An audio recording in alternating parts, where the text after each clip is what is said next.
The amount of vibration being produced can be seen by the ballast dancing on the sleeper.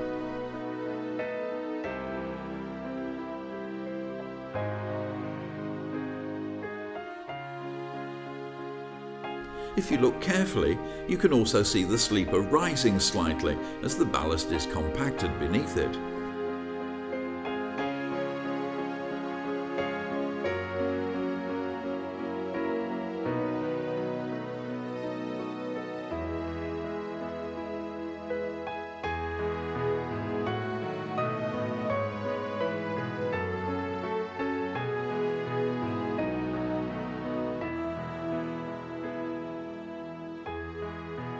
Wooden sleepers were found relatively easy to tamp.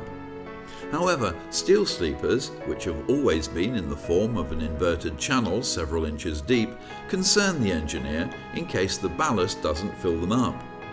The slot cut in the top of this sleeper proves that the tamper does indeed fill the void. After work, the tamper is run back to its ramp. Transit speeds weren't high, and distances were kept down to avoid delaying the handback of the possession.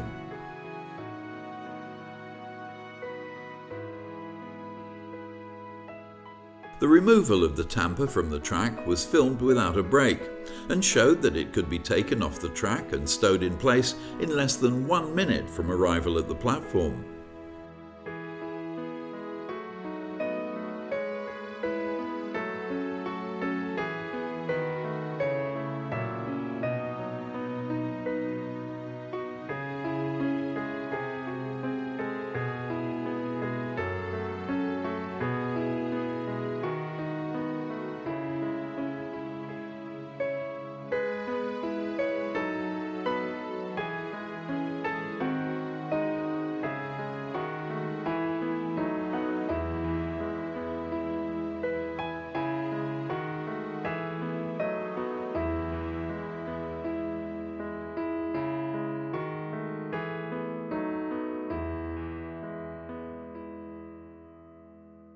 Geneva Yard in Darlington is the scene for the disposal of track panels removed from the main line.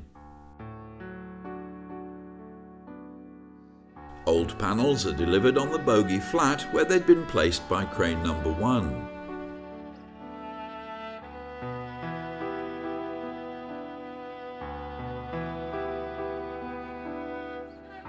Panels were placed on a bed of rails to allow easy handling. Keys were quickly knocked out.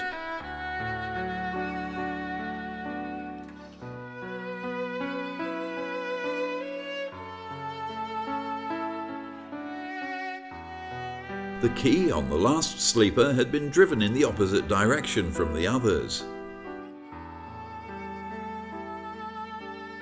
Next, the rails are turned out.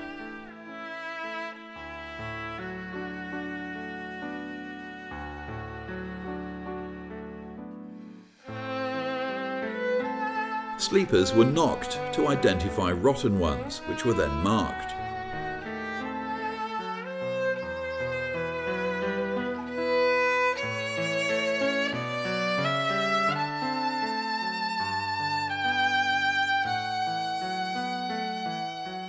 Good sleepers kept their chairs and were taken for further use.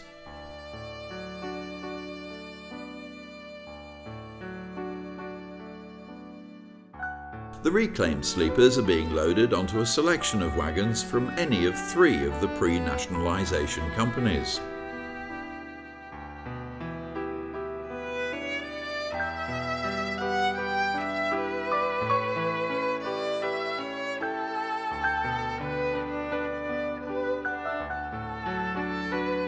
Rotten sleepers had their chairs pulled off.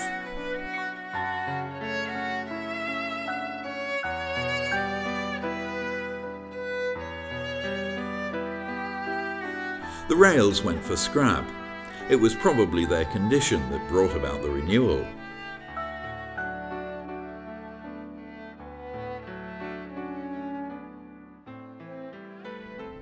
The increasing use of concrete sleepers after the war brought concerns about their resilience in derailments.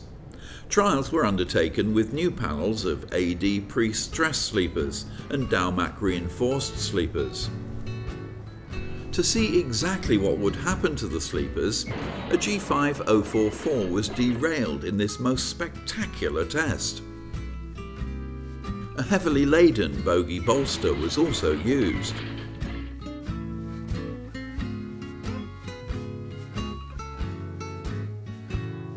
Later, on the older Daumac sleepers, a coach and 2 vans were derailed. Damage to both types of sleeper was extensive. The Daumac reinforced sleepers carrying bull headrails were badly cut and the strength lost.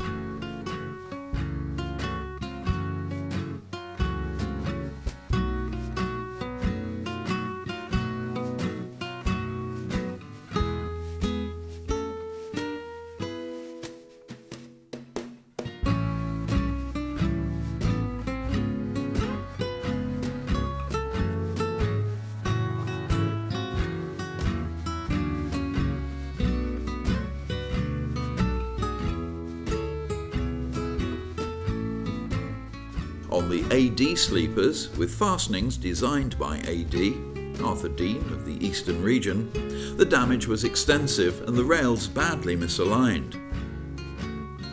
The fastenings were destroyed too. The bullhead track, held by chairs, hadn't been so badly damaged though.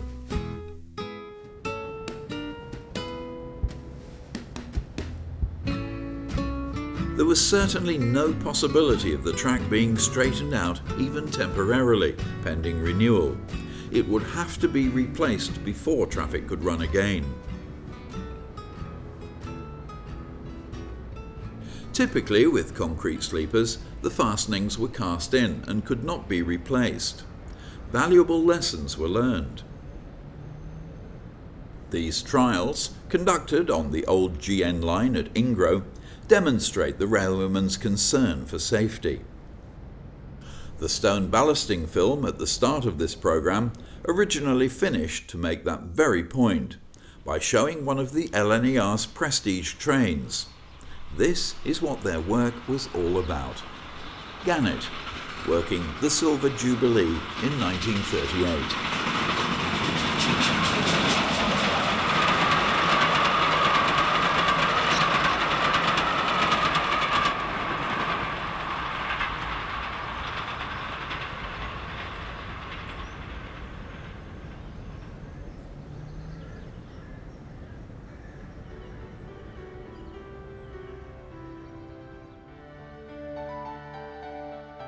In our next Permanent Way film, we'll look at the big machines, starting with the remarkable Morris track layer of 1929. Bye for now.